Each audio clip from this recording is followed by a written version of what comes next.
Welcome to the Welsh Regional Rugby Appreciation Podcast. On this episode, we discuss Steve Tandy's squad, the WRU drop in a region, but first, we talk about Cardiff winning again, Dragons not losing, and Scarlet's pointless season.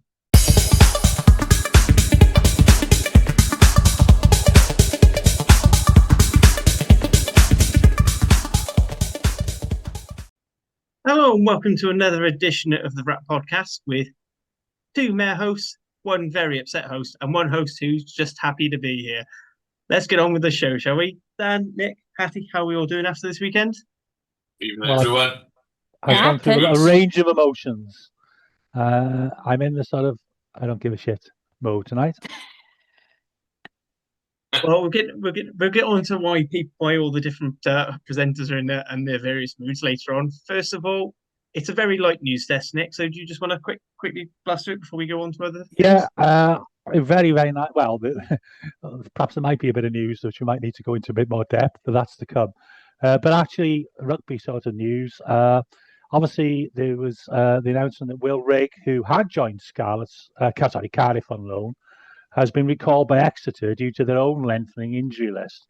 So I bet he perhaps made a couple of sessions on the cap, but now he's gone back to Exeter. And obviously, the big news last week before Friday was the announcement of Steve Tandy's first Welsh squad. And just before it came out, you might say it was coincidental, Will Rowlands announced that his retirement from international rugby. Will was 34 and had 41 caps and scored 3 times. So he came into international rugby quite late, but had an immediate impact. But perhaps, would you say his form waned a little bit over the last couple of years, certainly since he went to France? It's basically been downhill since he left the Dragons. Yeah. Yeah. I think that's fair. He also had a couple of injuries in like the last couple of years that I think really affected his form as well. Yeah. And then hot off the press today, obviously, with regards to the squad, obviously Talupe Faletau went off after less than 10 minutes on Saturday evening, and it's now been confirmed that he's pulled out of the squad. He's been replaced by former Rugby Gogledd Cymru and Osprey and current Leinster number 8, Ollie Cracknell. People have been calling for his inclusion for a while. I don't watch a lot of English rugby. Apparently he's been playing very well, and well done to Ollie as a 31-year-old. Brings a host of experience playing at a high level. Yeah, I think that's a good addition to the squad. Actually, I'm a bit frustrated with myself that I didn't bring him up in dispatches last week when we were discussing our squad selection, because since he's been at Leicester, I think his performances have been ever improving. Big guy, proper ball carrying number 8. I know this. I've seen a lot of stuff on Twitter or X as it is now. Feeling a bit sorry for Alan Lawrence, and I would be in that camp as well. I think he's done particularly well, or bringing in a number 7 like Harry Deeves or something along those lines. But I think Ollie Cracknell could be the type of character that would suit Wales's needs at the moment. In that, as I sort of nail my colours to the mast on most weeks, and he'll win us collisions and get us over the gain line. That is, should he get on the park. Obviously, he's got to fight his way into the Test match 23. I would have thought that Wayno's probably in prime position to start in that 8 jersey now. But yeah, I think that's a great addition personally, and it's good to get him capped. Yeah. And do you guys think that maybe we've seen the end of the marvellous Talupe at international level now? I think he's a player you can't rely on, but he's just like the cherry on top at this point. Yeah. I really hope it's not the end. I hope he gets a proper farewell match, not like a limping off. I think he's that good when he plays, whatever jersey he's playing in, his club jersey or his national jersey, that if he's fit, you play him at the moment. I suppose it's just a case of how much more punishment can the body take. How old is Faletau now? 34, I think. 34. No spring 34. chicken. Yeah. No spring chicken in terms of Welsh, but he's not had a drop off in performance, has he? That's the one thing I've noticed with him, is when he plays, is he may be coming back from injuries, or he may be more injury prone now, but there's not a drop off in output from him, I don't think. Whereas I've seen, like, when Lids was finishing and stuff like that, he was injury prone, but there was a drop off in output as well. I would say he'd probably admit that as well. But I've not seen that from Toby at the minute. I think his output's exactly the same. His performance levels are still high. So if he's still cutting the mustard, I'd have him in there. Yeah. He's arguably Wales's best ever player, isn't he? Especially in the professional era. He's up there, isn't he? He's got to be, yeah, he'd be in the conversation, wouldn't he?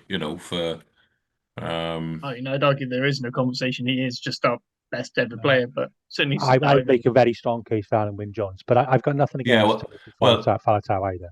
interesting discussion point on that actually. I was listening or watching to something else rugby related the other day, and although it's there's a little bit of semantics involved, but there's a difference between the best of all time and the greatest of all time.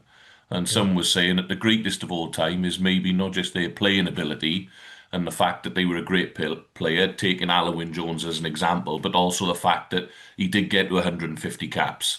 Everything else that he brought to the jersey rather than just his playing ability. Whereas you could say, I think that the people they were using in their discussion was DuPont, for example, might be the best of all time currently, but it's not the greatest of all time because Jonah Lomu, for example, transcended the sport Yeah. in the men's game. Sia Khaleesi's won 2 or 3 World Cups or whatever it is, and has done what he's done in South Africa and so on and so forth, and played elsewhere. So I thought that was interesting. I know gone off piece a little bit now, but I thought that was interesting topic of discussion there. So I agree with what you're saying, Nick, as well, in terms of Alan Wynne. He would be in that conversation, wouldn't he? It'd be hard not to be.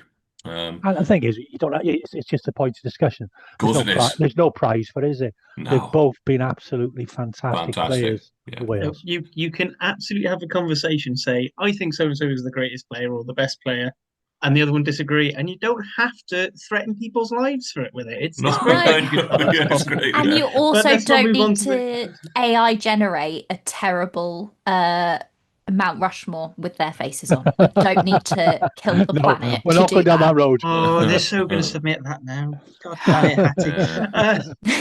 Please don't kill the planet.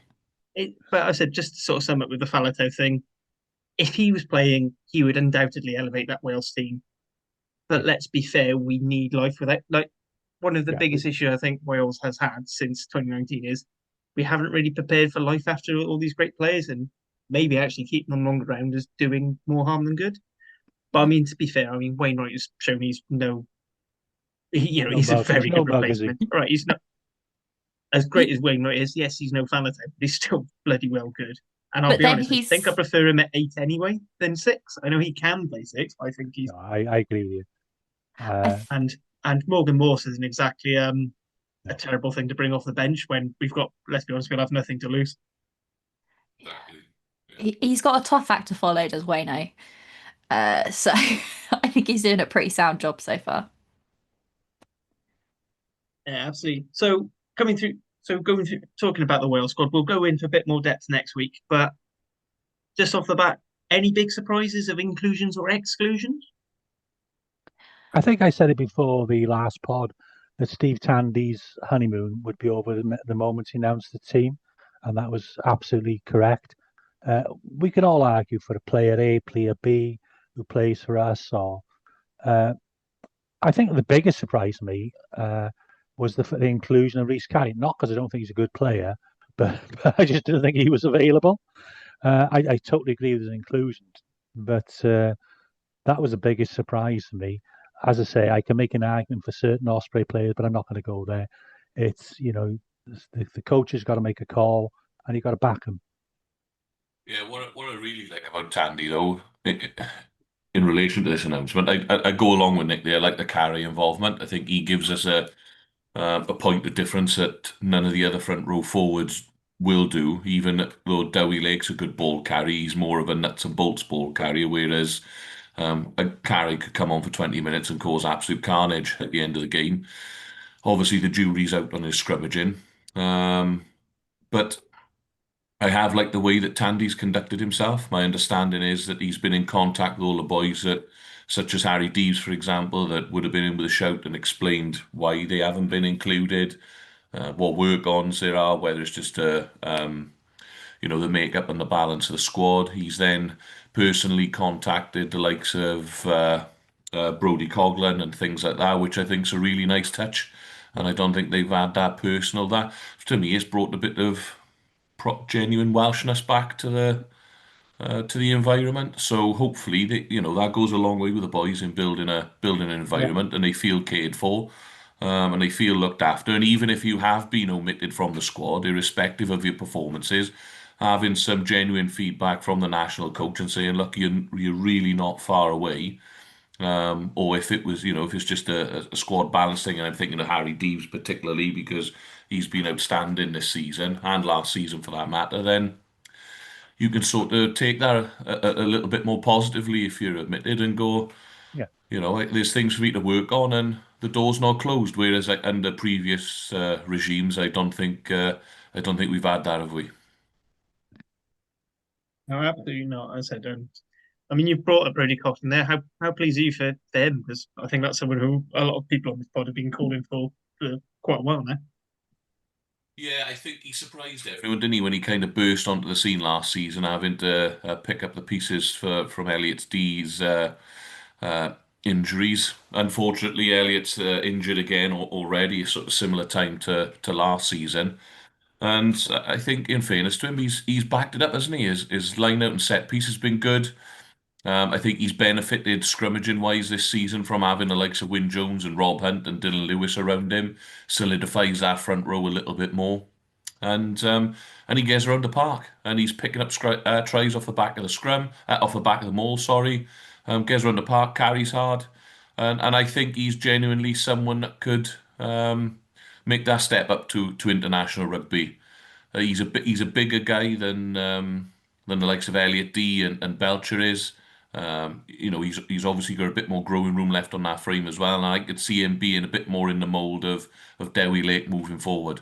So yeah, fingers crossed it goes well for him and he gets a hit out. Unfortunately, I think even against France, we're gonna have to go fully loaded for all four tests, aren't we?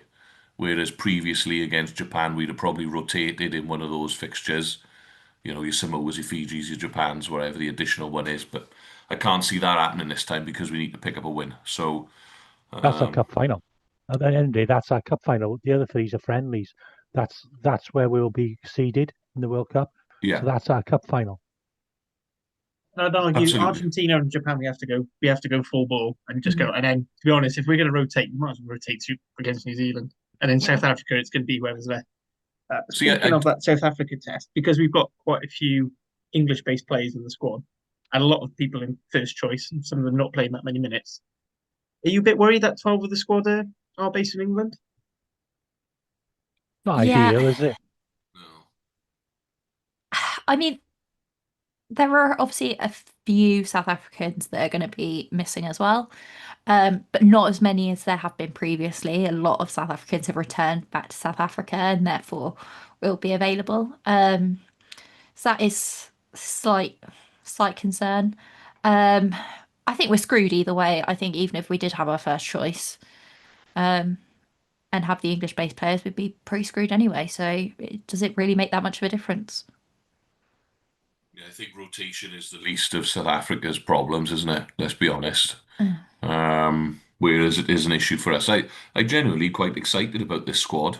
When I look at it on paper, actually, I think it's got the ability to perform, and I think those first two test matches are winnable for us, especially if we can catch Argentina cold. They're a formidable outfit, don't get me wrong.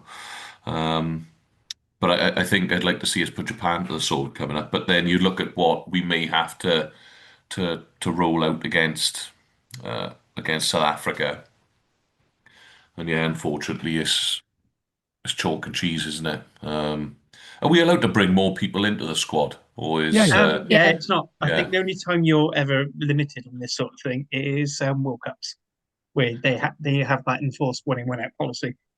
yeah? Well, in Yeah. that case, then Because I we're think going to we have to. I think we're going to have to for South Africa because we've only got four props. We've only got Yeah. four props who will be And available. I want to say we've got one of the smallest squads anyway. Most of the other, It's only 39 players. yeah, whereas Scotland's squad is absolutely ginormous. And maybe that's what going back to what Dan, maybe that's what Tandy said to them. look, Mm. I'm going to be caught. There's bound to be injuries, which of course there are in international rugby, any rugby really, and also I'm going to be calling a couple of players into that final week. Yep. Maybe that's the case. And I would expect to see then, depending on I can't think off the top of my head who's way, but I'd be expecting to see the likes of Deves and whatnot come into the squad then if that's the case. Yeah. So Maybe, yeah. but I mean, I think the problem is back row, other than now Cracknell, you've got five back row. Well, I mean, you probably could do an extra one for training, but we've got five back rowers who are Wales based. Second row is where we're lighter. So we've got six second rows in the squad, three of them are England based. I said props. We're going to be after calling props, which I think is going to be quite difficult for some teams, particularly like Cardiff, who've got to play Zebra the same day. I know everyone's playing. And then centres. I mean, arguably the first choice centre partnership, that's gone. Yeah. Mm. So yeah, I mean, I said back row. I think it's just attritional, so we probably will see injuries. But anyway, one last point I did want to pick up, and that one against Nick. A name we didn't mention when we were talking about our second row is James Fender, who Yeah. got called up last year, didn't make it due to a concussion, I think. I thought I really rate James. He's a big guy as well. He's almost 6'8", 19 stone, so he's certainly got the physique to play international rugby. I don't think he's set the world on like this season. He's been very steady, but he had a very good game when we come to talk about him, Rodney Parade on Saturday, and showed what he can offer. I was just a case of trying to consider who when we put this. And I think at that time we didn't know about Will Rowlands, did we? I can't remember, Mm. but certainly he's one for the future. I applaud the fact that he's going to have a chance. Absolutely. Speaking of that derby, shall we get into some game reviews? I know we're sort of shuffling the order on the fly a little bit here, but I feel like it's phones right next to you. Dan, you are the hosts. Do you want to talk us through 19 all draw at Rodney Parade? Yeah, 19-all draw. As you've said, it's the second draw of the season for the Dragons. After drawing at home to the Sharks a few weeks ago, and on the whole, I think it sort of rounds off this block for the Dragons, whereby no one expected us to go and win out in Ulster and up in Glasgow, but and irrespective of the scorelines, everyone was sort of seeing that the Dragons were improved. And I sort of said at the start of the block, 2 out of 3 wins would be acceptable. Unfortunately, we've got 2 draws out of it, but in reality, I'm going to try and pick the silver lining out of this. Other than the Cardiff game, where I thought we were particularly poor, and it was probably because I was in attendance. So, that's the rugby gods kicking me square in the chops. I thought we were improved against both Sharks in horrendous conditions, and again on the weekend. Against the Ospreys as well. And I know Nick will come on now in a minute and say that he felt that the Ospreys should have won, and they probably should have done, being 12-0 up. But I think it showed that the Dragons have turned a corner a little bit in terms of their tenacity, and they've got a little bit more steel about them this season, because last year, 12-0, there's no way that they were coming back from that. So to finish 19-all, and we had a penalty to win it at the end, towards the end. Unfortunately, Tinus's radar was off a little bit, but on the whole, maybe it was a fair result, because the Dragons were in the ascendancy then. Last going off, and I felt the Ospreys were hanging on in there a little bit towards the end. And some stats for you. I was pleased actually. The carry stats are in favour of the Dragons, 140 compared to 182. And territory and possession were in favour of the Dragons as well. Territory 59%, 41%, and possession 60-40 in favour of the Dragons. In terms of sort of individual performances, etc., I thought Anisi showed again when he gets on the ball that he's a dangerous man. Excuse me, personally, I would have stuck him in at 13 from the start, and tried to get him on the ball a little bit more. Wainwright once again was absolutely outstanding for the Dragons. I think he's by far, and I saw something pop up on X earlier on. I think the supporters group down at the Dragons are sort of voting for Player of the Month. Well, you may as well just give him the prize now, wouldn't you? Because he's been far and above the Dragons' best player. And I thought he went particularly well. I thought the set piece struggled a little bit, especially at the scrum time, which is unfortunately for Super Chrissy Coleman, who's been called into the Welsh squad. Personally, in terms of the Dragons tight heads, I would have gone with Dylan Lewis ahead of him if anyone was going to be being called into the Welsh squad. But Chrissy's got the nod. I thought we struggled there a little bit. And I thought Rodri struggled a little bit at 9 as well. I thought the kicking game was poor. Excuse me. I thought the kicking game was poor. And when everyone's favourite astronaut come on, Niall Armstrong, he was much sharper, and I thought he got the Dragons playing a bit more. He sped the game up particularly well compared to Rodgers. I think it's probably time for them to have a little swap around, and I think Niall's earned his uh, earned his start there. The concerning thing for me, even though it was 3 tries apiece, concerning thing for me about the Dragons is they were all 3 maul tries from the Dragons where we've kicked our way in. I know Rodri picked up one, but that was off the back of a maul where he's just sort of flopped over the line. And actually, the Ospreys had much more variety to their scores. Cocknasinga scored one, I think, which he finished nicely. And who's the guy who scored on the wing? Who scored on the wing for you, Nick? Uh, Hopkins. Hopkins. But again, the point I'm getting at is there's a nice move to it. There's more rugby to it.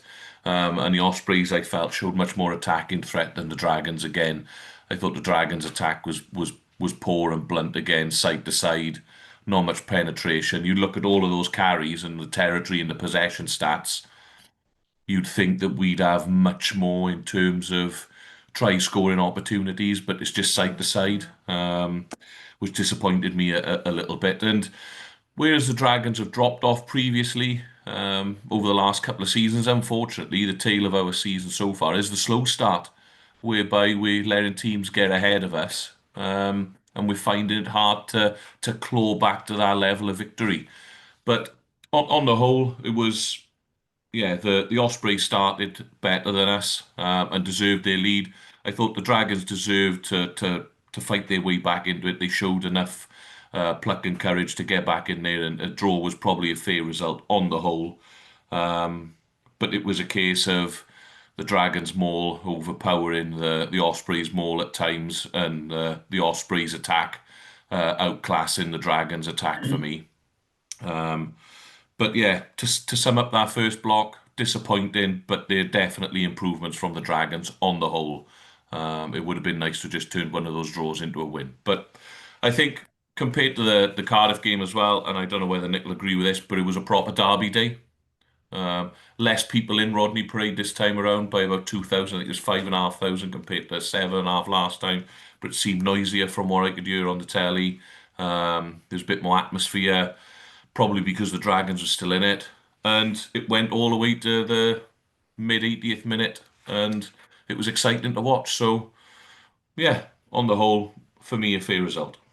Can I just ask you a question, Dan, about the Yeah, one and only Niall Armstrong? yeah. So I don't know if you've spotted it, but Oh, when yeah. What when are you going to his say about the name comes flag? up, yeah, why is it an Iranian flag? I got no idea. I got no idea. Because this There is must be it's some like intern working at Premier Sports whose geography and flag knowledge maybe isn't the best because I can't remember I'm the pretty sure Irish he's or from the Northern Irish Belfast. flag being being the Iranian one. But you never And know. this has Maybe been he's like gonna maybe he's gonna play for Iran in their next round of Asia qualifiers. Who knows? because it's been like two or Well, I three mean, games Sam's now that brother it's plays been for up. Malta. Yeah, That is true. exactly. Yeah. That's true. So just one thing I'd like to add as well. I think Dylan Lewis picked up another bump. Um, so we wish And him a Wyn speedy Jones. yeah, and Wyn Jones. So the curse of the Dragons injury list is ever growing, isn't it already? You know, I think we signed 14 players, and about 10 of them are on the sidelines. On the plus point, Thomas Young's debut I thought was a positive one. He's all action at number 7.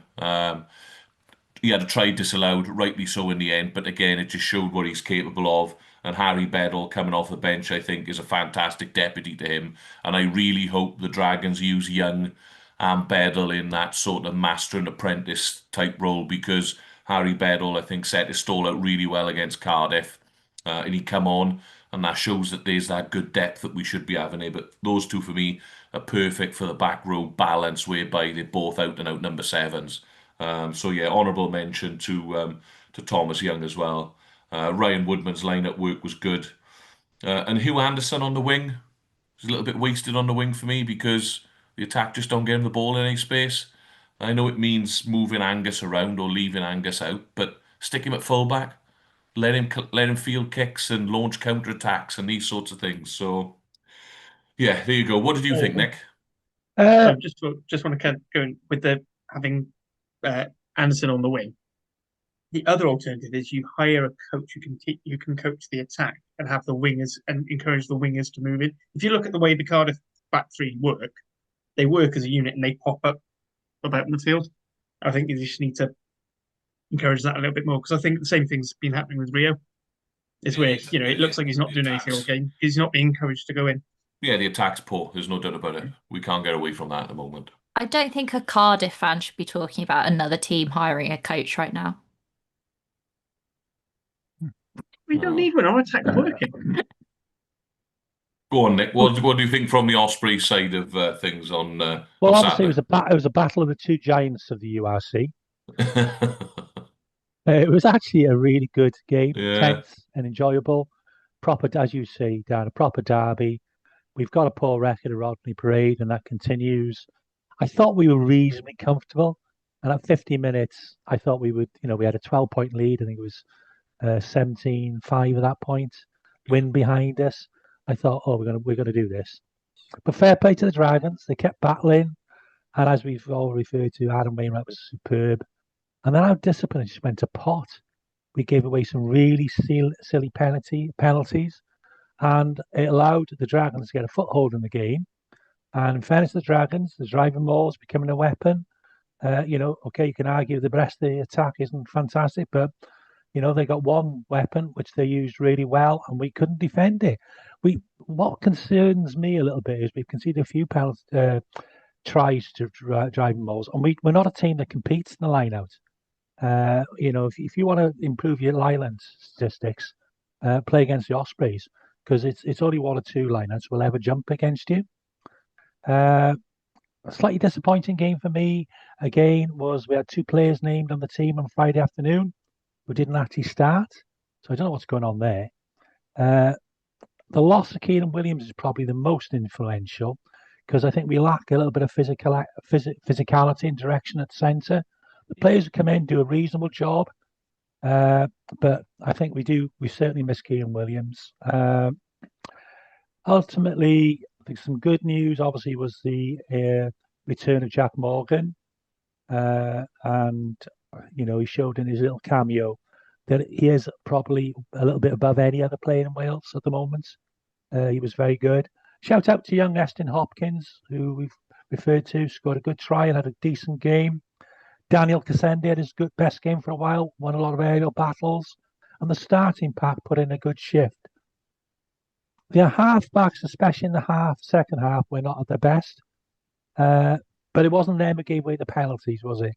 And that allowed the Dragons to get into our 22, 5-10 metre mauls, and that's how they scored. So there were a lot of ifs, buts, and maybes. I thought we should have won, but we didn't. And in the end, we were hanging on a bit. I thought friend of the pod, Ben Breakspear, and the other officials were good. And I think that contributed to a tense but enjoyable game. Reflecting on the sort of run of fixtures in Block 1, it's been disappointing for me in terms of wins and collecting points. I knew South Africa was going to be difficult. I thought maybe we get 11, 12 points. Ultimately, we've got 7 and we're currently 14th. So we need to get much better in Block 2. We need to actually see what Ryan Smith can offer. Hopefully, we'll see a little bit of Morgan Morrison or Watwin Watkin. I'd be interested to know what you think of Mark Jones as a coach and his post and pre-match comments. I find him quite honest, and he's admitted the results so far aren't good enough. So we certainly need to improve in the next period now. In the URC games, we've got Edinburgh away, Boxing Day against the Scarlets away, and New Year's Day against Cardiff. So those are 3 very big games to turn around or not our URC season. Yeah, I think it's an interesting point on the coaching because for me this season and the end of last season, there's no doubt about it. And having caught up with the game from the weekend, that you can see that the Ospreys' attack is much more creative, um, especially compared to the Dragons' attack. There's much more going on. They went away and scored a shed load of tries out in South Africa, but they seem to have lost that steely edge up front a little bit. Whereas it's the same personnel, and I just wonder whether more on-field coaching time has been spent on attack systems. How are we going to set ourselves up? What our lines of running are? What they want the forwards to be doing? And unfortunately, like everybody else, there's only so many hours in the day, whether you're a pro rugby player or you work in the office, and something's got to give. So I wonder whether it's taken that Mm. sort of time away from doing the nuts and bolts of. The scrum was on top, but you're right. The line out maul, they've conceded a few around the line out maul and stuff like that. So maybe that's a consideration there. But on the whole, I think that the Ospreys' attack is much improved this season, and the Mark stewardship. There's no doubt about that. And how do- uh, how do you, Harley, how do you think he comes across when you listen to him speak? I mean, he seems all right. I mean, he's no jockey. I don't think he inspires a sort of level of confidence that sort of drags you over, even when results objectively are awful, like when it's Fish in charge. But I also don't think he's a blithering idiot like one of the other West Walian coaches. When I hear him speak, I feel like he just sounds like he's out of depth. But You not don't me, need mate. to kick us when we're already down, Harley. I'm sorry, but I was asked. I've given my honest opinion on that one. Um, I think for me, I have to be completely honest. I haven't necessarily focused on his comments. It's not something I've spent a lot of time on, but yeah, I think it's pretty here nor there. I don't think it's particularly inspiring, but I don't think it's particular drivel either. I think it's in the middle. Yeah. Do you know? I think a level of honesty from the coaches is a good thing because he's not. I don't think Boise's under any illusion as to where they are at the moment. I don't know. Do you think he's being overly critical, Nick, or? No, I think he's been fair. Some of the pre-match stuff when people are fit or not fit, I think Yeah, sometimes find a little bit frustrating. But post-match, I think he's very honest. And he fully understands it's a results business. And yeah, we could go to Bulls and play some nice rugby, but ultimately, we were well beaten. And then we've had two games then two home games where we should have scored another try. We didn't. And we were physically dominated by Glasgow. And I'm not trying to run down the Dragons' performance at all on Saturday because I thought it was excellent the way they stayed in the game. But when a team's winning with the win behind you and you're 12 points ahead, you should go away and win that game. yeah, I agree. I agree.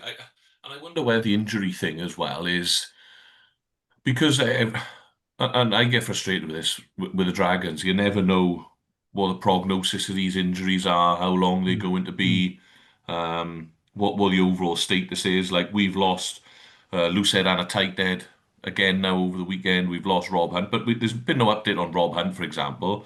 The only one we've had a little bit of an update on is Pierre, the Tongan centre, in that he's had an operation. And I wonder whether the comms are purposely limited from the regions at the moment because of the small squad size. Maybe just to keep the opposition guessing a little bit to go, well, Yeah, yeah. actually, we don't know who we're going to be playing against until Mm, the yeah, um, the team sheets come out, and therefore it limits their preparation a little bit. yeah. I And don't know maybe their whether there's rotation as well, Dan. Because yeah, if they're thinking they're going to, it's a much weakened team, they'll yeah, think, well, we'll rotate this week. yeah. And so maybe yeah, you're right. That's a consideration. Maybe there's something like that. I don't know, but I can see your frustration from an Ospreys point of view, and it's frustrating our end as well. I think in Gwent that the comms around and just from a rugby person. You just want to know, don't you, what the prognosis is and what you may be playing with long term. And I think it's similar in all the regions, really. We don't quite know what's happening with the injury status of players, and that's the only other thing that I was thinking about was, we're trying to play a little bit of mind games with teams just because Mm. we are thin on the ground in terms of personnel. But yeah, who knows?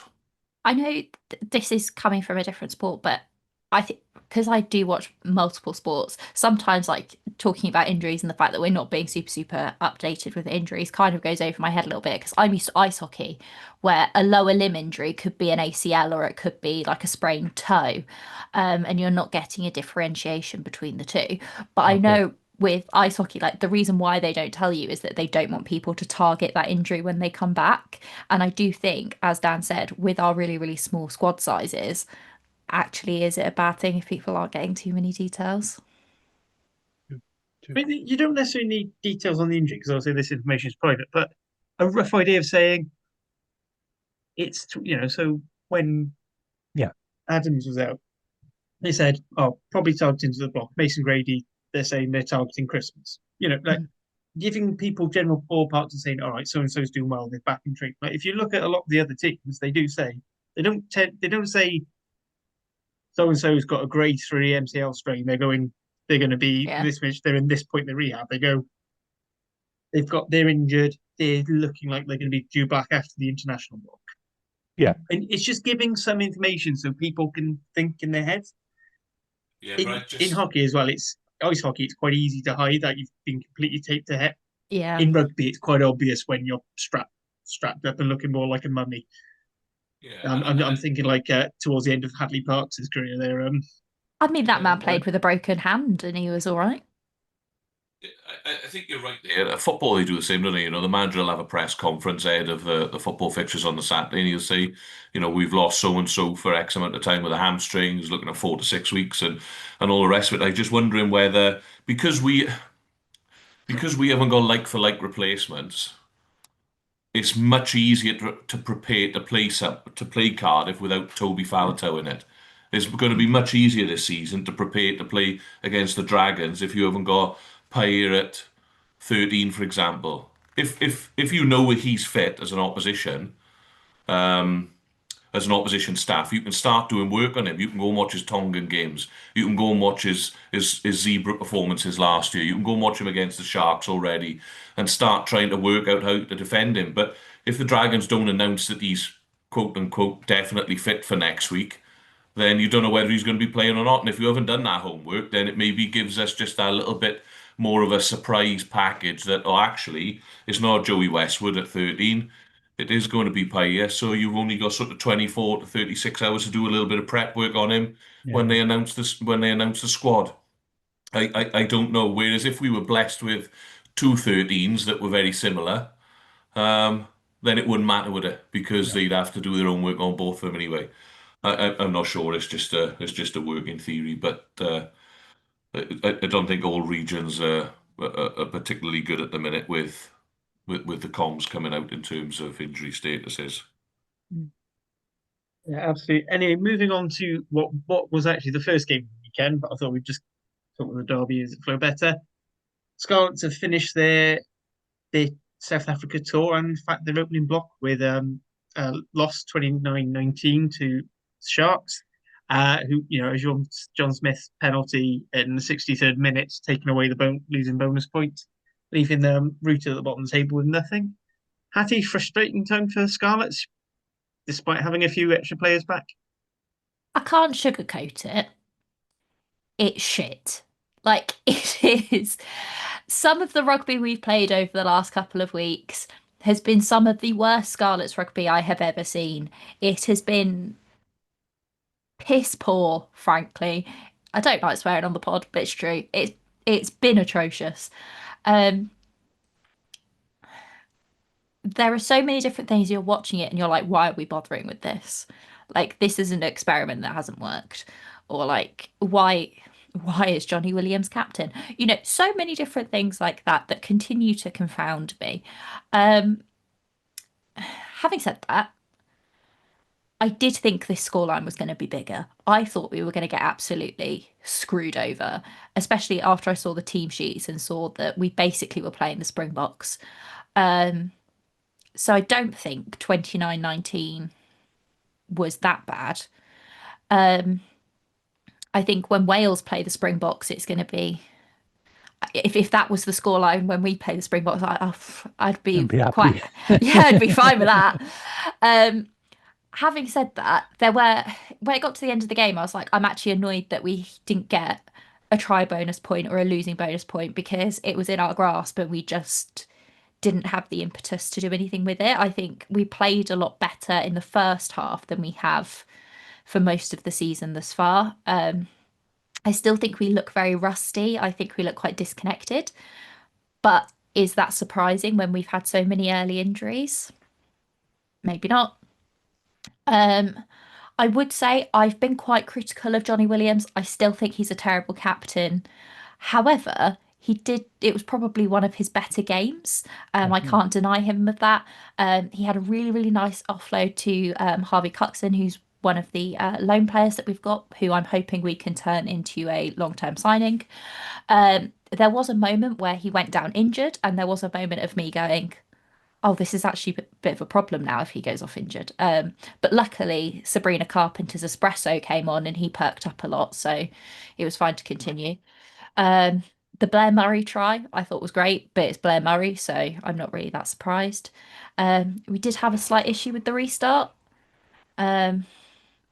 which has been, I think, an issue throughout the season, but it is starting to get like, oh, well, it's like our fourth game now, and this seems to continue to be an issue for us.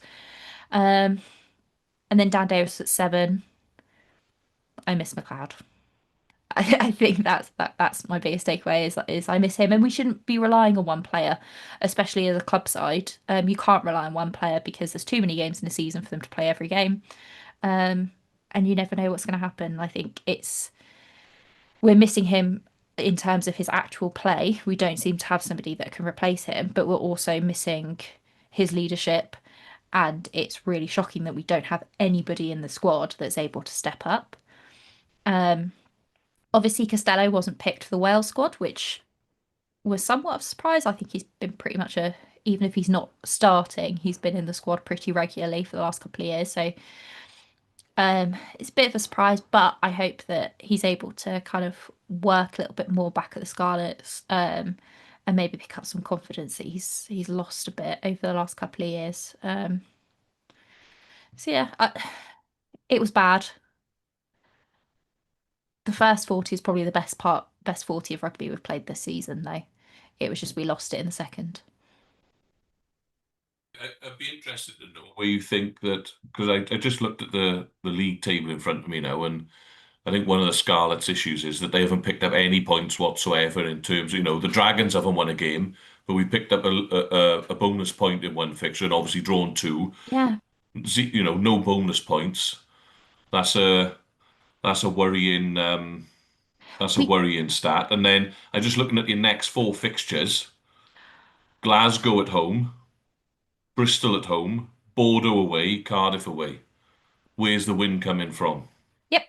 Cardiff away usually. I think one of our biggest problems is that we just cannot rack up, like as you said, the bonus points are important. We need to get those try bonus points. We need to get that losing bonus point in. But we're either giving away penalties that are kickable and it's drawing, it's going from a 7-point lead to a 10-point lead and we're out of contention there, which is exactly what happened this week, or we're just not able to get over the line and score 4 tries, which last season wasn't a problem for us. This season, I don't know what is going on. As you've said a couple of times, Sam, we don't have any gain line. We can't win any collisions. But everything just seems really disconnected. And unless it's Blair Murray being Blair Murray, we just seem to be extremely poor. I thought he scored a really good try though when Rogers came in off a scrum. I think. I thought he thought he was pretty good actually. I thought Johnny Williams had his best game. Yeah. I thought Loughton ball made a difference to physicality where you Big really difference. struggled. And I thought Coxon was very good for the lone player as well. the scrum will actually look better when your two less experienced props are on.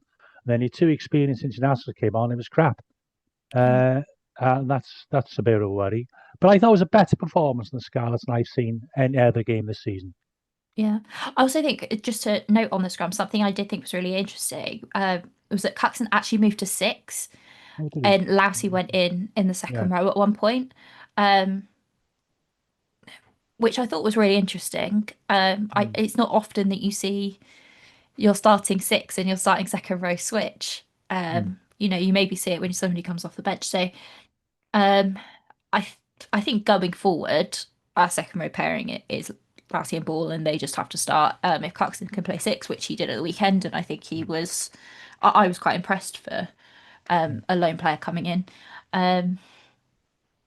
Then yeah, I'll take a second row 6 combo at this point because our physicality is sorely lacking. Yeah, it's tough. It's a tough. Last season when we were rounding up the season, I thought, oh, fair play to the Scarlets. They've gone in and got themselves, Champions Cup rugby. Fantastic. And then you go and lose your two best forwards, or two of your best forwards, and irrespective of the other losses, and you just look at it and go, the current situation that we find ourselves in ultimately is the maker of your current squad issues and so on and so forth. And I'm on about the situation in Welsh rugby and the level of uncertainty in it. Because why would players stay if they can go and get more something more concrete elsewhere? And it's just relentless then because you've not even got in the the two Champions Cup. At least if you were in the Challenge Cup and it could be, I don't know, some it could be a Newcastle or whoever it is, and you go, it doesn't matter, play Llandovery. The Llandovery team is, whatever. It doesn't matter. But you can't go and do that against Bristol or Bordeaux because it'll be a cricket score. So then you're We'd lose risking. half the team through injury. Like, Yeah, of course you would. And now you're staying down the barrel of going, well, we got to go fully loaded against Glasgow. We got to go fully loaded against Bristol. The two home games. You have to do that at home, don't you? Yeah. And then you travel into France. I mean, our only benefit is that everybody at Bristol seems to be injured anyway. So, Yeah, but it's a month away. Knowing your luck, they won't be by the time they come down. They'll be fully loaded, and it's almost cruel the way that this, and then you finish off with two Welsh derbies in Cardiff and the Ospreys. The reality is, and I'm not saying this to be horrible, you could go until the new year without a win. yeah, I think that's what we're looking at. And That's it's a because the thing is, sad state of affairs. once you start a losing streak, it's very, very difficult to stop it. Well, yes, like winning is Yeah. habits, and winning and losing is a habit. But yes, I can't believe fingers you've asked crossed we you. can turn it around. I can't believe Hattie's talking to a Dragons fan about losing streaks. No, but hey, trust me. You look at Yeah. that's. Do you know what? That's the Anyone would know. perfect anecdote, though, isn't it, Harley? Even though the Dragons have played so much better in these last couple of fixtures, and the personnel is so much better on paper, irrespective of the injuries, the Dragons still can't turn those draws into wins. Mm. When you look at the Sharks fixture and the Ospreys fixture, all the territory and possession was in the Dragons' favour going into the last 10 minutes of the game. They both ran into the middle 80 minutes, 84, 85, 86 minutes, and they still couldn't convert the penalty goal attempt. They still didn't take a drop at goal, all of these things. It is a habit. And it's really, in an elite sport, how do you go about breaking it? It's really, really tough. And from a Dragons perspective, you go, well, we are seeing better performances. The personnel is better. When Seb Davis comes back, Levi Douglas comes back, Hunt, Pye, all these guys are getting more excited. Thomas Young's fit again now. Oh, yeah, maybe we can pick up those wins. Maybe we can beat the Con at the Dawn, these sorts of things, because the team is much better. But from the Scarlets' perspective, you go in, oh, Glasgow at home, Bristol at home. Where are they coming from when you've been playing your best team and getting beaten anyway? I What don't know. what's It's tough. There's your a screen view? cap moment for Hattie. What's your I view, don't do it Hattie? on purpose, by the way. This is my face. What's your view, Hattie, on Plumtree? I think there is a player in there, but I find him a bit frustrating. Yeah, I've said it before, he reminds me of like a naughty Labrador. Yeah, Um, remember now. and I just think it's the best way to describe him. I think he needs a coach I think he needs a role, and I think he needs the coach to tell him what the role is, and I think it needs to be quite strict. Um, because I think you can almost see his brain turning sometimes when he's playing, which is great, but he either overthinks or he doesn't think at all. And when either of those two things happen, he gives away a penalty or gets a card. From either doing something stupid or losing his rag. I think he gives us something, and I think he has something to offer the Scarlets, and I think he has something to offer the Wales team as well. I think he's just got something in him that you don't see a lot of. Um, and it's something almost indescribable. It's really special. It is Labrador like. If anybody at home owns a Labrador, you know what I mean. There is something about them that's just slightly unhinged. But you look at them and you can't stay angry because of their little face. Um, I think he just needs very strict coaching, and he just does not have that. Um, he needs a he needs a strong defense coach. And I think if he had a really strong defense coach, or even if he had a mentor, actually, somebody that was in the Scarlet Squad that was a little bit older than him that he could connect to, Mhm. I think it would make a world of difference. For me, Plumtree, when he starts going off the boil like that, it's usually a sign of frustration of things not going right. Mhm. And there's usually a thing of things going like the yellow card against the Stormers, where he basically just got. He just seemed to be so absolutely fed up with the referee just Yeah. bottling decisions and not calling things that he just took it into his own hands, Yeah, which and I think you can't do in pro rugby. You can probably no. get away with it in like Div 4 or seconds rugby when the ref's not looking, but And I think that comes down to, as I said, like a strong coach that believes in him or a mentor, but also it comes down once again to the Scarlet's leadership on the pitch. Like, I know when I've been on the pitch, not at all at that level, but you see your teammate starting to get a bit bubbly and and as a senior player, you kind of go, mate, you need to calm down a bit. And nobody turns around. And they know that he's a problem. They know that he's got a temper, and you don't see that at all. Um, I think he just needs somebody to put the brakes on him a little bit, um, and to calm him down a tad. On Plumtree there. I give you a little bit of a silver lining though, in terms of the Sharks result.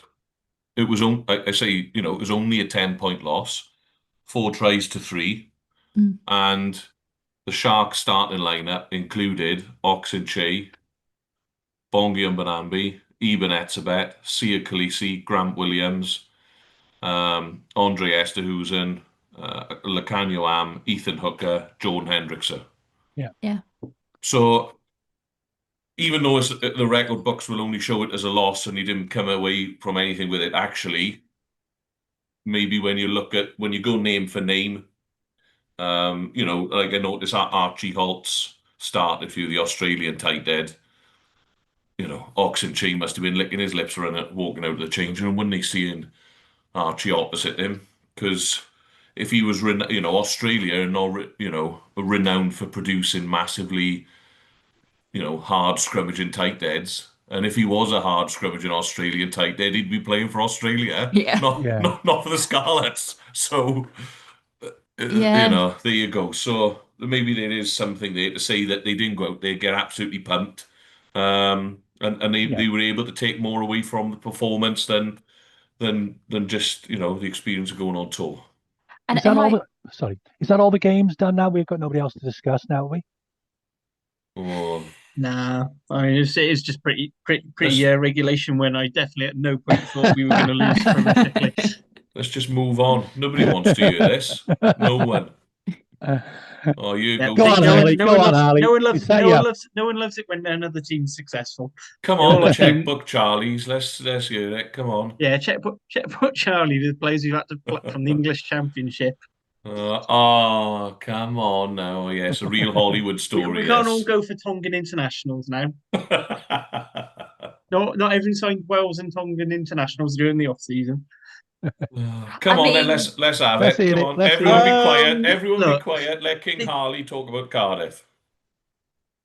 I'll keep it simple then. We won. We ground away out. It wasn't particularly pretty, but we found a way to win. That was a game we probably lost by 12, 13 points last year. In fact, the equivalent 2 seasons ago, we did lose by about that. We started well and lost it towards the end. This one we fell behind, but we were always within the fight. Some fantastic tries from Johan Mulder and Josh Adams in particular down the right wing. Ewan Lloyd, you know what, Scarlett's absolutely thankful to have our prize fund back because that winning kick, Great kick. it was just brilliant. Finished off a block where we got 20 out of 25 points, fourth in the table. Arguably can be slightly aggrieved we didn't beat Munster, but I mean, I think if you told us four wins and a handful of bonus points at the start of the season, we'd bit your hand off. So yeah, good block for us. Bit worried when we come back from the international break. There's gonna be the squad management's gonna be very tricky, particularly going into Europe and derbies. mm. I think Say Cardiff on done well. Cardiff's taking over the world, Harley, or? No, I learned my lesson after the 35-0 of the Sharks, which I milked for a good 2 seasons. Sorry, Nick, I cut you off then. Go on. No, I just say I think I said as a joke, but you've got to take your hats off to Cardiff, haven't they? They've had a really good start. Some of the fixtures have been favourable, but you've still got to pick wherever you are, and if you're playing at home, you got. But I think the game that really impressed me for Cardiff was Munster away, because Yeah, Munster have had a good start. yeah, They really look good. they look a different team this year, Yeah. and to go out there and get 2 points, I think was it Harley? To get four Yeah. tries and within set, that was a fantastic result. Again, arguably, we could have and probably should have won it.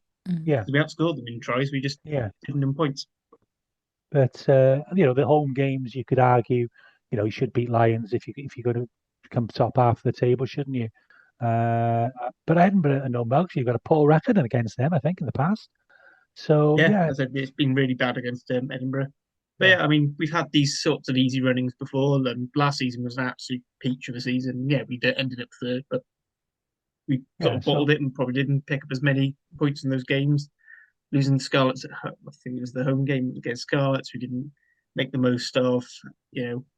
Again, Edinburgh away, that game just got blown out of the water. Cardiff for the last few seasons bottled these easy run-ins. yeah, We've made sure, and we've been winning ugly as well. Normally, it's a case of if we can't win pretty, we can't win. Whereas this season, we're grinding out. I mean, you talk about most of, for me, the Connacht game was really, a team we'd lost 3 times to this calendar year. In yeah, fact, we've played Connacht 4 times this calendar year is mad, but that's by the by. Yeah, I'm just really impressed with that. I hope it keeps on. I said Zebra away with all our internationals gone. That's going to be interesting. Then going to start away, Ulster at home, then Scarlets Dragons before the Ospreys on New Year's Day, and then Benetton. It's not necessarily the most difficult running, but it's going to be for the thin squads we have in the Wales. That is going to be a tester for us. Mm. Yeah, I'm just looking at the fixtures now, and I think that do Italy have a game on the same day that no, I don't No. believe they do. it's no, just us, is it? yeah, It's just us idiots. Yep. Yeah, and that's a shame. And you'd like to think when they're looking at that fixture, based on Cardiff's good start, I know they'll want Wales to do well, but the reality is Wales could play 10 fixtures in a row against the Springboks and not win one. Whereas Cardiff have got an opportunity to have a good go at the league and making the playoffs this year. Whether that'll happen or not, I don't know. But you're looking at Zebra in the league, followed by, let's see, followed Start by, away, it's yeah, start away, and then it's Ulster at home. before the league games are on before right it's now. a trio of derbies. Yeah, but you could win the next three in the league, is where I'm getting at. Zebra away, and then you got two home fixtures. The Dragons is a bogey team for the Dragons. You know that. And the way the Scarlets are going, that's a winnable game for you. What do you do in the Challenge Cup then, Harley? Do you rotate it?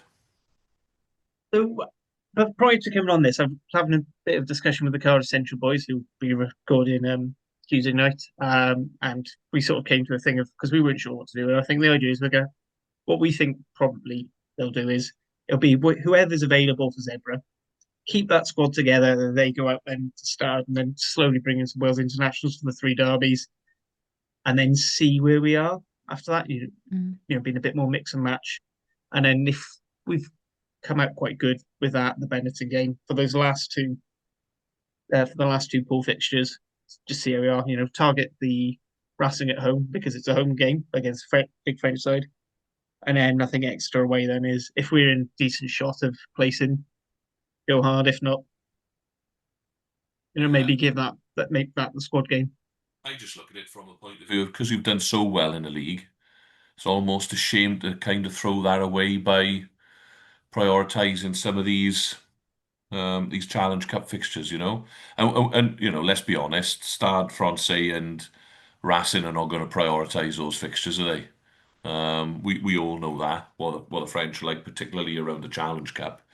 So no, it's interesting. As much as it pains me to say it, there's no doubt about it. It's been a really good, well, in actual fact, it's a good job Cardiff have had a decent start, didn't it? Otherwise, we'd all be loitering around the bottom of the table. So they're holding the Welsh end up at the moment. So yeah, good on the checkbook, Charlies.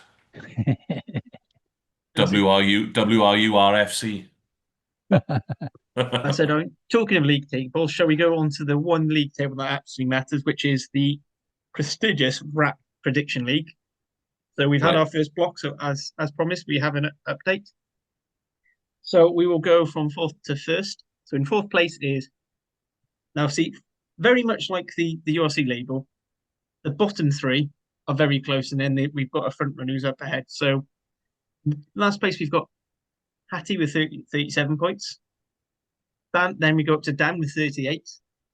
And then I'm on 39. And then running away with it at the moment, but remember, all can change, is Nick with 47. A full 8 points clear. That means nothing to the Ospreys. We'll balls it up. I'll balls it up. Don't worry.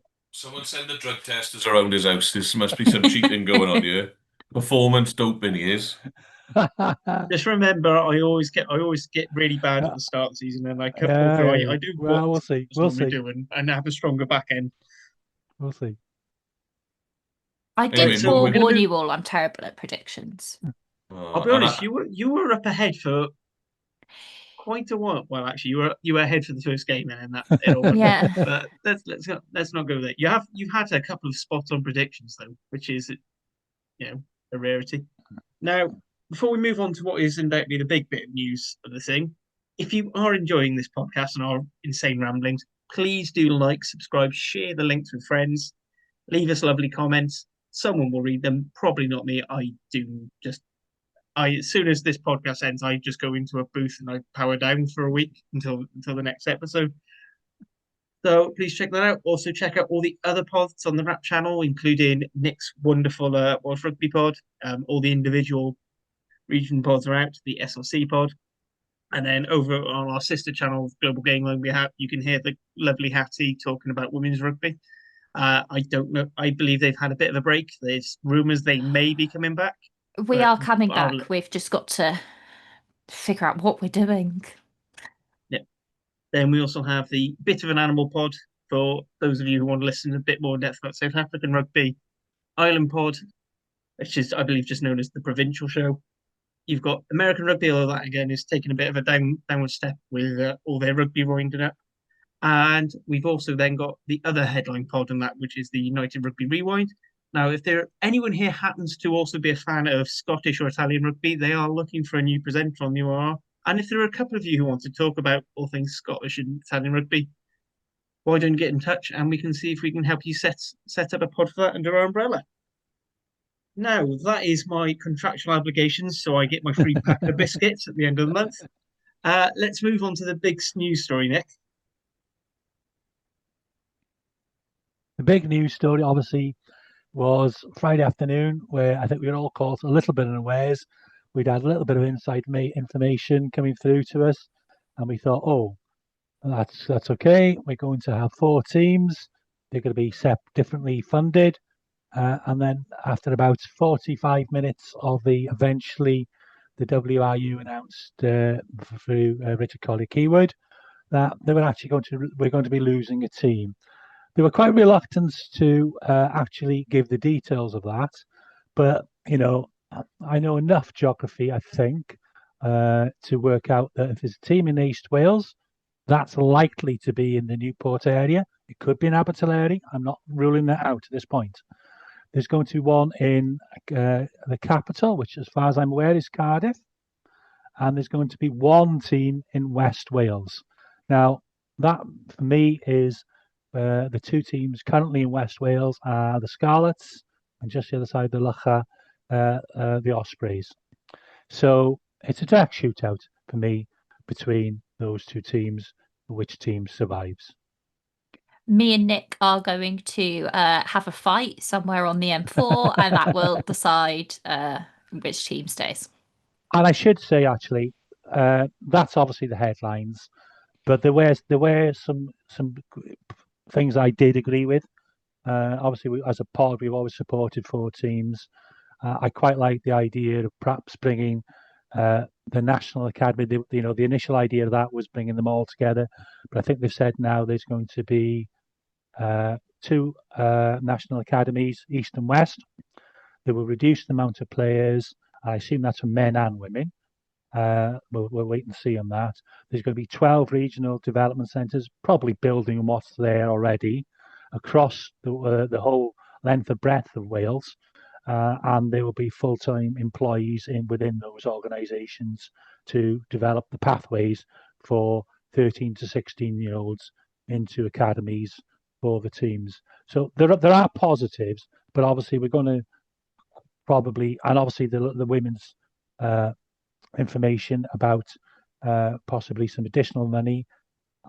The way they've sold it, and Patty will put me right on this, is that there are 2 teams already. Yeah, yeah. I think this is it's kind of got twisted, because I think there are a lot of people who are very much unaware of what happens in Welsh rugby underneath the men's national team and maybe the team that they support. But there are 2 I don't want to call them semi-professional, but 2 high performance teams within Wales. You've got Brython and Gwalia, and Brython primarily are based with the Scarlets at the moment. Gwalia primarily based with the Dragons. They were supposed to get rebranded. So prior to it being announced that they were looking at reducing the men's teams, the women's teams were going to be rebranded, and they were being sort of auctioned off to a region. That was held and kind of paused until they decided what to do with the men's regions. I would be surprised if the amount of women's contracts were reduced, primarily because I believe there's only 42. Right. So reducing that would be a bit bizarre, and quite frankly, they're paid peanuts anyway. So I think that'd probably stay about the same. But yeah, as you said, there's 2 high performance teams. I think the idea would be presumably for them to take a step up. Both of those teams have previously received World Rugby funding, so it's separate funding to the men. They've had separate sponsors to the men. They're not taking the money. It's not that we're getting rid of a men's region and that money is being funneled into the women's teams. It's separate money, the separate spot. Like, it's very different. What I assume would happen is once it's kind of confirmed which of the men's regions are staying, I think they'll probably align the 2 women's teams to a region. So we'll end up with Dragons women rather than Gwalia, for example. And it stay like that, and then being kind of brought in-house a lot more. I think with the women's teams as it stands, there is kind of like sometimes there are certain things I'm like, that feels like not a waste of money, but I feel like it could be streamlined a little bit more with the coaching, and with facilities and with kit, for example, and things like that. Where actually, if you had Dragons women, you're using the same facilities, you're using the same equipment. Somebody like Reece Patchell, for example, that is taking on a part-time role could kind of double up and things like that. So yeah, don't believe the comments that the women are stealing all the money. That's very much not true. It Yeah, it is very interesting. But yeah, it seems what has been interesting is that with so the Celtic Challenge fixtures were released this week. And something that has been interesting is that both the Dragons and the Scarlets have been very much like aligned. These are our women's teams. And I think that could potentially be, going forward, one of the interesting things that influences the bun fight that's going to ensue. And then obviously the main headline obviously is the reduction of one men's team. Uh, you know, Dan Harley, how have you taken that? As obviously, I'm sure Hattie and I will come in because it does seem to me, unless you tell me differently, it's a fight out between me and her and between her, Hattie and I. But what do you think the implications are for you, Dan, and what do you think the implications are for you, Harley? I think that, yeah, I'd go along with what you were saying. What everyone's basically reading between the lines and saying the East team is going to be Gwent based. The Central team's going to be based at the capital city, and then it's a toss up in the West. Unfortunately, I think already the Dragons have come under some real criticism and early fire, haven't they, from the trenches, whereby it's, all about results on field. And it's hard to shy away from the harsh reality that the Dragons were the worst team in the URC last year and have had a bit of a decline, especially since they were sort of rescued out of administration and they had their financial woes, shall we say. However, it is quite clear that the new ownership group has come in and got to grips with the business that the Dragons have now got. Dragons RFC Limited, if you like. The off-field operations is very good. We own Rodney Parade. It's rented out to Newport County Football Club. They run a load of events down there. We spoke about the kids' parties and so on and so forth. The business is in good shape now. We've got assets, unlike anybody else in reality. And therefore, the off-field side of things quite simply must show for something. And therefore, that's why, that we've signed a PRA, which in hindsight, maybe the West Walian regions wish that they did now. So Definitely. I think that we are better managed off the field. There's no doubt about that than anybody else. I sort of nail my colours to the mast on that one at the moment. We got to be the best managed team off the field in and around a business sense. Yeah, the results haven't been great, so I fully accept that. However, none of this is the Dragons' fault. It's the union. It's not the Dragons that are deciding to cut No, a region. We've all been staunch in our support for 4 regions. I don't want to lose a region. I still think that 4 clubs would be the way forward. But the line in the sand has been drawn and it's going down to 3. So yeah, it's difficult. And look, what I would say to people as well that talk about rugby finances and to listeners is go out and look at rugby finances around the world. They're not in a good shape whatsoever. For me, every time I switch on the TV, there's dwindling crowds. I watched a lot of the Super Rugby over the summer. New Zealand's national sport rugby, dwindling crowds at some of those fixtures. We've seen the crowd comparisons now out in South Africa. They treble World Cup winners. They've gone back to back on World Cups.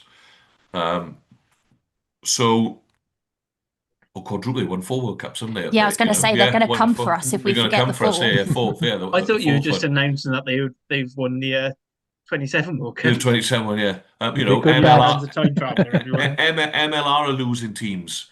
Yeah. Cardiff have gone into administration, and irrespective of all the stuff around Cardiff going into administration, they're a capital city rugby club. That should never be happening. England have lost Worcester, who have now come back. Wasps have gone. Newcastle were on the brink unless they were saved by Red Bull. So some things clearly had to change because rugby finances globally are shot, absolutely shot. So something had to happen, and it's just a shame that this come to this. I still think we could have kept four and underpinned the pathways a little bit better, improved the academy structure, the national academies, and so on and so forth, and gone back to the way that we That's did. that's been reinstated actually. That's been reinstated. So maybe we could have kept with our a little bit longer to see what talent we did pull through because I don't quite buy the fact that there's not enough talent. There's not enough talent at the moment, but No. that's because we've underinvested in the talent that was there. I got no doubt we've lost people. Number one, we've lost people over the bridge. We know that. Yeah, Kane James, for example, Manny Fay were both so. One's playing for England, the other one may end up playing for England. So we've lost out there. That's a structural thing. But yeah, unfortunately, I think it's going. And what these three, the other thing as well, mind, is it's not necessarily just the Dragons are staying and Cardiff are staying. We might all be rebranded. So who knows what's coming in terms of that. Now, ultimately, I'm pleased because Pro Rugby is going to stay in Gwent.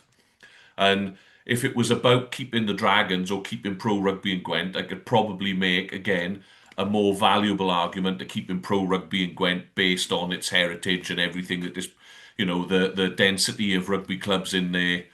That's another bolt on as well. But I'd be interested to get your thoughts on this because Dave Redding in one of his press conferences did say, I am fed up with people in Wales banging on about previous history. It's not about where we've been, it's where we've got to go. And he doesn't care who beat the All Blacks in the 70s.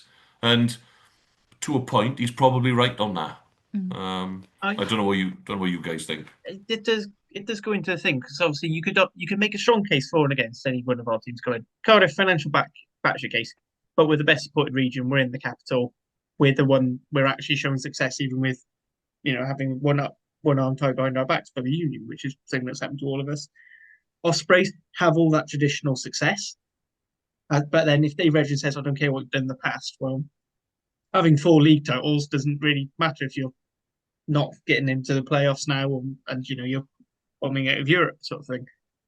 Scarlets, it's geographically it's the smallest region because it's in theory it's supposed to extend out to North Wales, but that's not practically possible, so it doesn't really happen. But again, they've got they've got a lot of history there. Dragons, yes, their on-field results have been awful, but they do own their own ground. Their business plan is solid. They've got one of the best, strongest community teams, which is something that they've said is important to them. And Gwent has the most number of rugby clubs. So there are things for and against. I mean, for me, I was a big believer if 4 should stay, or it's basically for me, all should go or no should go. You should basically rip it down and start again. Now, obviously, there is going to be a team in the capital, great, but it doesn't mean it's going to be Cardiff Rugby.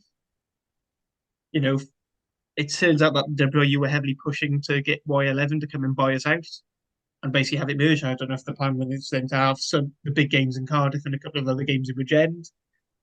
But then, it's again, where would you play? Because if it's not called Cardiff, it's not in blue and black, CAC won't let you use the arms pack. That's one of the annoying things with Cardiff. That's the reason why we can't get any assets. We can't get a long-term lease, things like that with all this certainty. By the sound of it, that the Hollywood buyers that we supposedly have are out because WRU wants full rugby control, which is a non-negotiable for them. They want to have control of the rugby, which is going to be very hard for any benefactor to justify under these new deals. The one thing that I think should be hoped for Scarlets and Ospreys fans is every time the WRU come up with a new long-term plan, they fuck about with it every year. Yeah, that's been one of the biggest problems with all 4 regions is we've been struggling to plan because they keep changing goalposts, they keep moving things.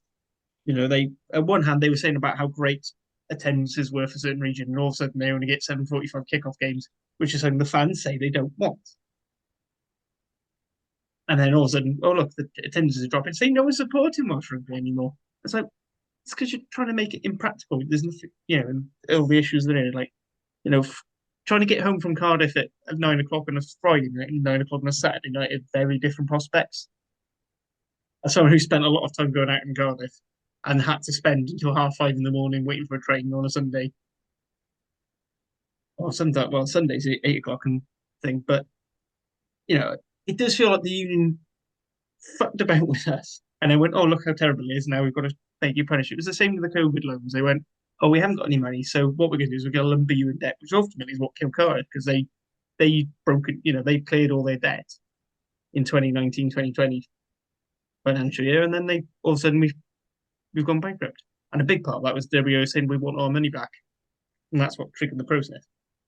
Thing, but it's do you think it's just frustrating. Well, sorry to jump in here. Do you think from a playing and staff perspective at the Scarlets and the Ospreys,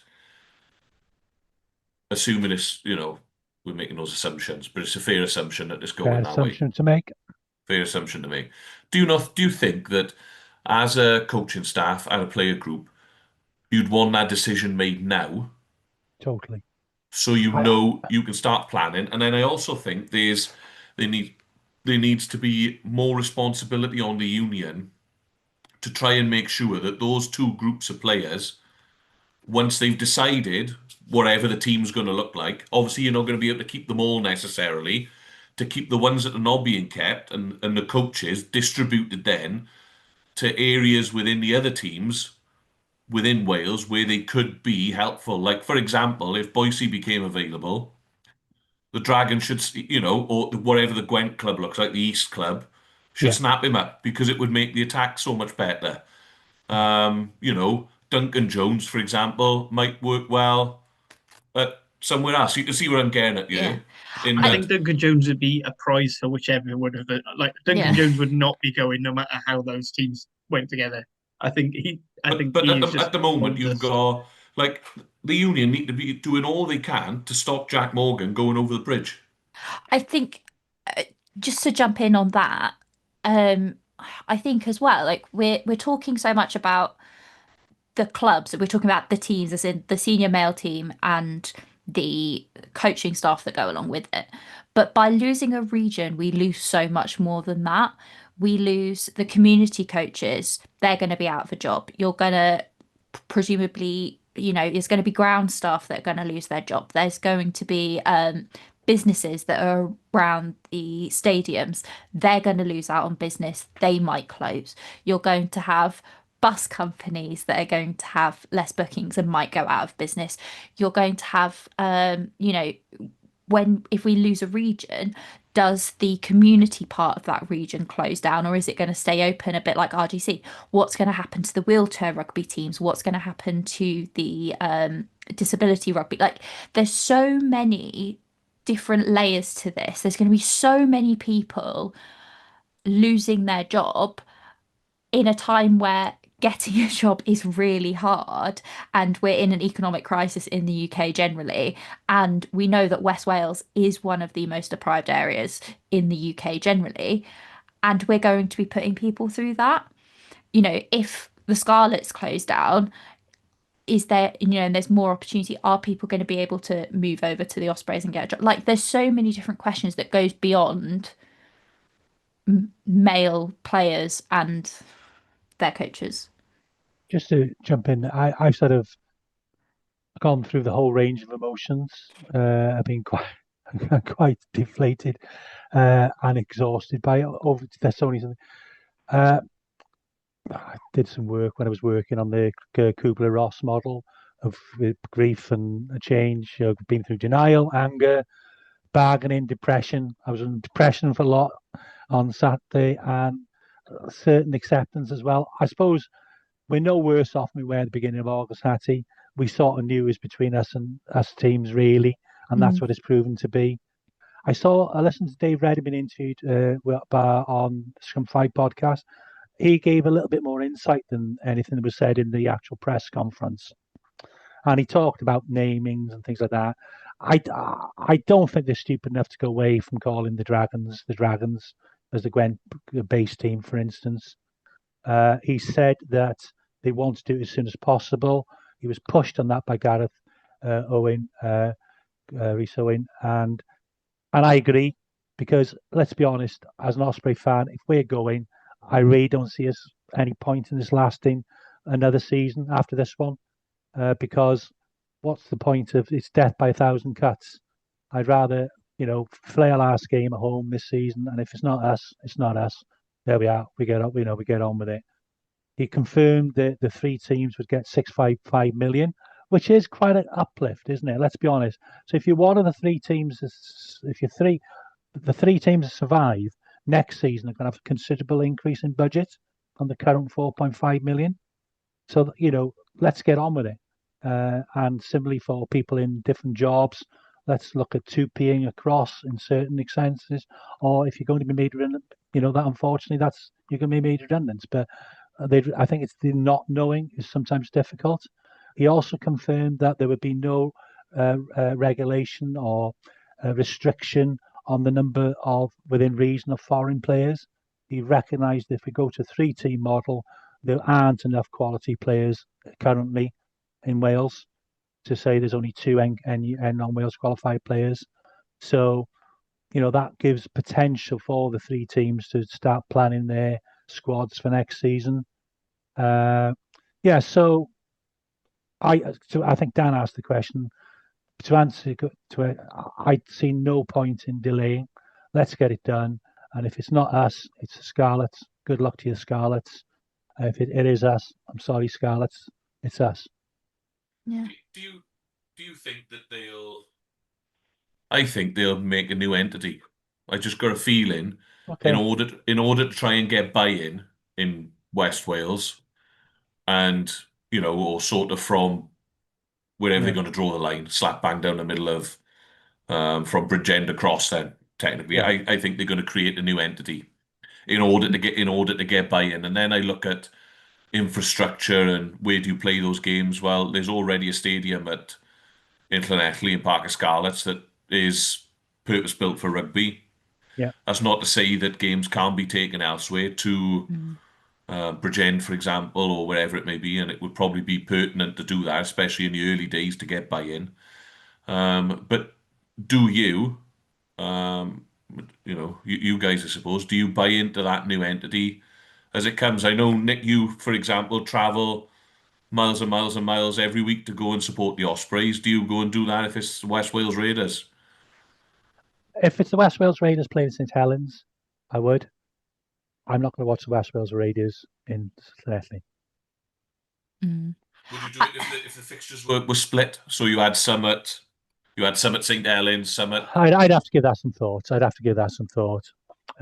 Similarly, because they have talked, haven't they? The Y11 by Cardiff, and you could in theory have Y11 by Cardiff and a central, if you like, region, Swansea to Cardiff, playing the majority of the games at Cap, and a few games maybe in the redeveloped Swansea. Yeah.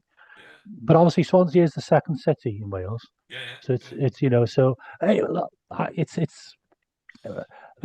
think they just got to decide now. I just don't see any point in trying to delay it and just trying to stretch it for another, another season, because they've made the agreement. And I also think what will happen is if it's not us, I think YLM will pull out. That's a right kick in the. And I feel the same, like with the Scarlets in like House of Luxury. They've bought into the brand pretty hard. I don't think, if they tried to come up with a West Wales team, I don't see why they'd buy in. It's a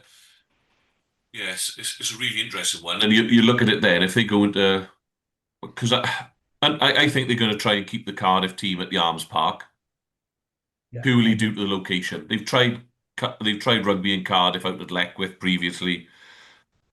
It didn't work.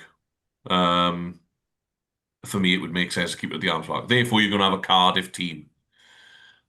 Therefore, you're going to have even more, at least in the short term, alienation, I suppose, of the valleys above you. your Ponties and so on and so forth, that sort of area. I don't know how they, do they redesign the map of the regions when this comes to fruition now? I don't know. And the other thing as well that I suppose we need to take into consideration is success does, breed a fan base. Um, Yeah, true. I don't buy into this, or, certain players have got a fan base themselves, and I'm sorry, I don't care where Louis Rees-Zammit's playing, unless he's playing for my team, I ain't gonna go and watch him. Yeah, I agree. But because I listened to the Dragons Lair podcast this morning, it was interesting that it was 5,500 and 7,500 a week before at Rodney Parade. Imagine if the Dragons were winning. You'd have double figures there every week. There's no coincidence that Cardiff have played arguably the best brand of rugby over the last couple of seasons in terms of the attacking rugby, and they're more successful this season. They're having better crowds than ever before. There's no secret to the fact that the Liberty Stadium was much fuller than it was last season when the Ospreys were playing in Champions Cup games and so on and so forth. Success breeds, other successes off the field, doesn't it, in terms of fan base and so on and so forth. So with the uplifting cash and the movement of players and so all of these things, is it going to drive that success? Are we going to be more successful? Say this all happens for next season. Will those three teams be more successful than the four are now? They'll be better. They'll be better. They Yeah. won't. They won't it's not guaranteed success, but they will be better. Let's with more money, and let's just say you put together a squad based on Scarlets and Ospreys. Yeah, You'd have It's a pretty three. decent You'd be squad. four. You'd have three or four deep, five deep in certain positions of yeah, quality players. Whether they're good enough to challenge with Leinster and Bulls away is another question, but they certainly would be stronger. yeah. So therefore, you'd have more wins, or even if you're not winning the right amount of fixtures, you're definitely in games more, and that sort of thing. And then ultimately, because sports fans are fickle, aren't they? Right? We've all seen it. Take a footballing example. Cardiff City Stadium was empty last season, wasn't it? When Cardiff City were getting relegated from the Championship, the Yeah. top of League One, and the crowds are starting to come back in because teams winning. There's more positive feel and things like that around the ground. And I just think that whether we like it or not, if everyone improves and starts winning fixtures, you're going to get bums on seats. I Yeah. also think like time will change things as well. Like we look at it now and we're like, oh, I'd absolutely would not support a team that was in Swansea. But in 5 years' time, people have time to adjust to it. You're going to have kids and young people, new fans who are not going to have those ties. Like my family's from Carmarthen. If I was born 20 years previously, there's absolutely no way I would have supported the Scarlets. My dad doesn't care. Like he has no tie to the Scarlets whatsoever because he's from Carmarthen. For me, I'm like, oh, well, obviously I'm going to support them. Like that's the team. Same with my cousins. My cousins grew up going to those games, so those kind of the tribalism that existed in like the 80s and 90s has disappeared somewhat. It's still there. There's still the old people on Twitter or the older generation on Twitter who are going to absolutely tell you that there is no way they're not going to support insert whatever team it is here and they won't support a region. But it is going to change. If you give it 10 years, West Wales Raiders or whoever would have a fan base who are pretty on it. I think, yeah, I think you're right. The big thing for me with the union now as well is that we can't be in this position in 20 years' time again. No. Whatever happens, we can't be in this position in 20 years' time. So you need to future-proof the game now Mm. so that we're not making these mistakes, because the reality is we've not dealt with professional rugby well in Wales at all. From the clubs that used to be around to losing the Celtic Warriors to now losing a team in some shape or form, or the rebranding of everything now. And whilst I don't like losing a region, three's better than two. Can I ask the same question of you guys then? And I don't mean this. You are, in my view, fairly secure. Whatever guise it's in, whatever colour you're playing in. Would you rather it happen sooner, or would you rather it stretched out No. until the season after? No, sooner for me. It's a bit of an interesting one when you bring that point up because WU actually wanted it to happen sooner, but actually it got vetoed. The plan was to fulfill their obligation to provide 4 teams. They were going to draft in an American side. That was vetoed by South Africa, quite fairly, if you ask me. It was, on the face of it, for me, it's a case of, well, they're already traveling to Europe 3 times a season, having a trip to the US as well, plus then the jet lag, which is the exact sort of thing they wanted to avoid when they came over from Super Rugby. Because I said it wasn't necessarily it was the fact that they were constantly knackered because they didn't know whether it was day, night, or Thursday. Bit of the cynic in me thinks it's because they actually wanted the cheaters to come in as that as a fifth thing. And that brings up interesting issues in itself. Because in theory, I believe in legal, you can't have, because in certain leagues, you can't have multiple teams owned by the same person. I don't know how that works in when you've got union controlled sides like the Scottish and the Irish sides. But with Y11 owning the cheaters as well, yeah. But take all that away, Harry. What's your time scale then? What's your for me, I preferred agree. timescale? It should be sooner. Sooner rather than later. But I think the issue is now the WU are tied to the URC contract. It's but the URC, but Wales want if the situation came up, so I think effectively he wants them to go bust because then they can hold their hands up and say, well, it's not our fault. Yeah. Which might well happen. Yeah, I think I'm with Nick that if we know this is happening now, which they've been open and public to say, look, we're going to 3 teams, we may as well do it from the start of next season. What are we going for another season for? Because all you're going to have then, if I was playing now in one of those teams, I'd be going, right, I'm off. Yeah. Why are you going? Well, I'm not going to have a team next year. I may as well go now. As far as I think we've got 11 players are coming out of contract this year, including Jack and Dowie, yeah? Well, as you say, are they going to hang around? No. No. The thing I don't quite understand, it might be part of the URC, but is why we can't just sell a franchise. We've got 4 teams. Why can we not just sell one of them to another union? By the sound of it, the issue was that that's what they were trying to bring this American franchise in one of those spots. But I think it requires everyone to agree. I think so it's I think there's a veto, isn't it? It's all or nothing. Everybody has to agree to it.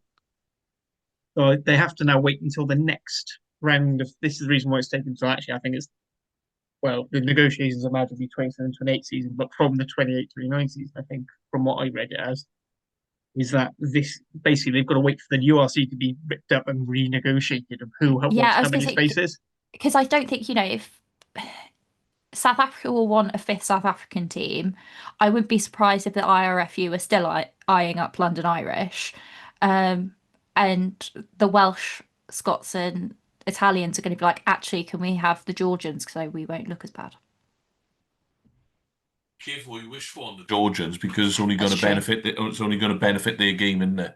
Because what I would suggest is they're going to have one team, and what I would suggest is they're going to basically plug all their internationals in there, be effectively the national team. But just to go back to the overall point, I think Nick's right as well, and we're not just on here slamming the union for everything because there are some things underpinning the main headline that I actually quite like. I think like the SRCs go into, I think you said 1.5 million, Nick? I think so. So that's trebling the budget.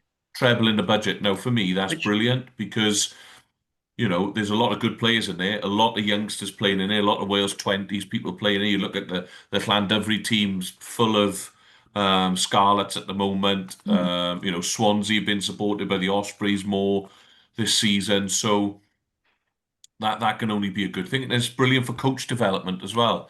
The other thing that I was sort of querying as well, and I don't know what you guys think on this, but from the rugby side of things, obviously I totally agree that if I was a businessman putting my cash into this whole thing now, I'd want complete control over my player roster, if you like.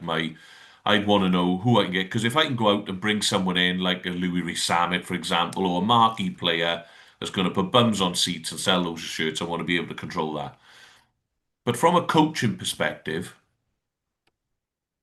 is it necessarily a bad thing that they're centralized at the union? Because at the moment, you take the Dragons as an example, Yeah, the quality of the coaching is always being um, questioned.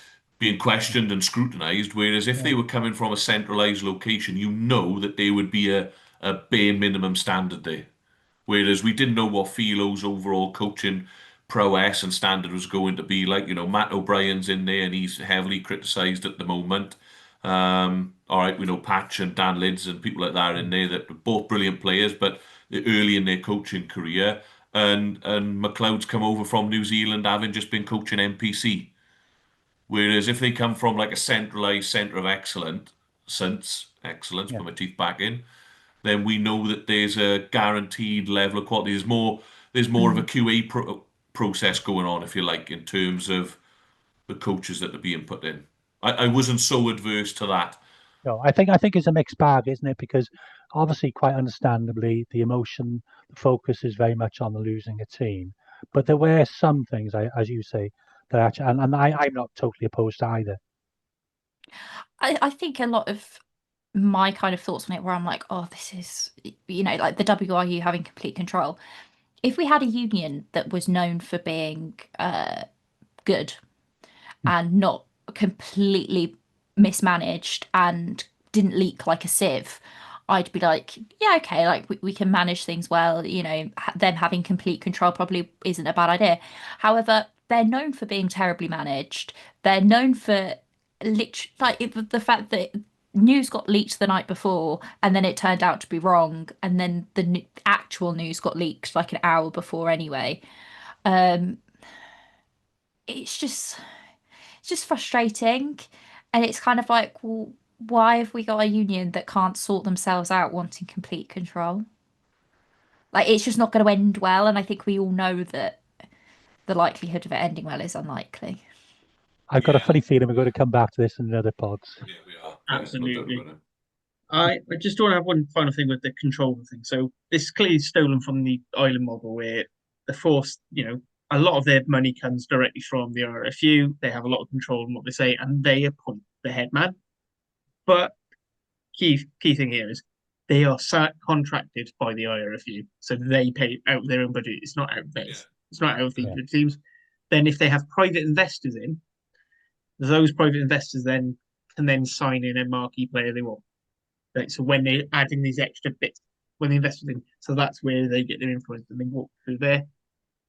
Whether that's enough to appease these other players is when they say, look, this is the sort of style of rugby we want. We want Dragons be playing. We're going to put this guy in charge. He's going to bring his own team in. Like, you work it.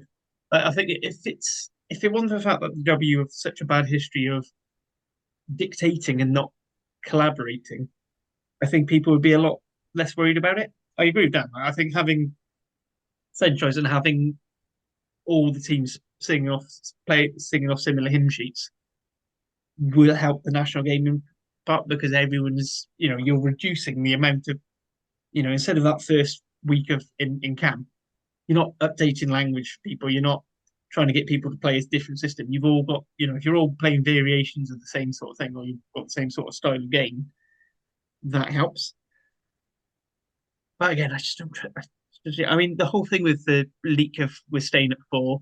Then there were lots of people. Then you had lots of murmurings about, oh well, what was the point of that? These guys should go. And then all of a sudden they've gone down to three, which says to me that they've done it to save face to make it something that they've done something Yeah, instead of just owning up and saying, right, four is what we need to stick to for now.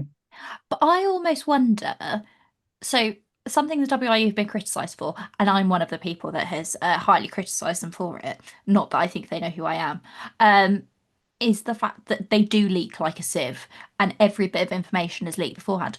I wonder if, as a part of like their rejig, and I'm probably overthinking this, that they leaked incorrect information to see who would leak it, because there were some people who went straight onto Twitter and literally like ripped what the leak was. Like people that were relatively high up, and I'm like, actually, I'm wondering, did they do it on purpose to figure out? I think you kind of also gave a little bit of leeway to Dave Redding. He is fairly new to post. He's got a key post. So any cultural changes within the organization, good, good or bad, are going to take a little bit of time to take effect. So, you know, we need to see how this plays out. Mm. Yeah, I totally agree, Nick. And I think that whilst I'm against the reduction of regions, I want the union to go and do now is to A, future-proof the game so this doesn't happen again. Make good decisions, put the right people in the right places to make those decisions. And then B, go and make the most of what you were set in motion now and improve pro rugby in Wales.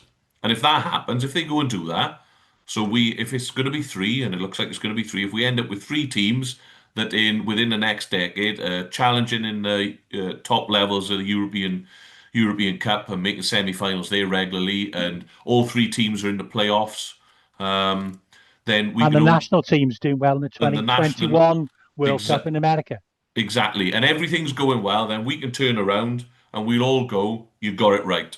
Mhm. If, however, by the time in 10 years' time, if we're staring down the barrel of losing another team Yeah. and the pathway's still shit and we're still losing players over the border and the women's game is still effectively semi-professional and all of these things are still gone wrong, then we need to rip up the whole constitution of the union or whatever it is and reinvent the wheel and start from scratch again because we can't keep going through this No. change process every decade or No. 20 years. It's just not doable. Safeguard Welsh rugby now for the long term.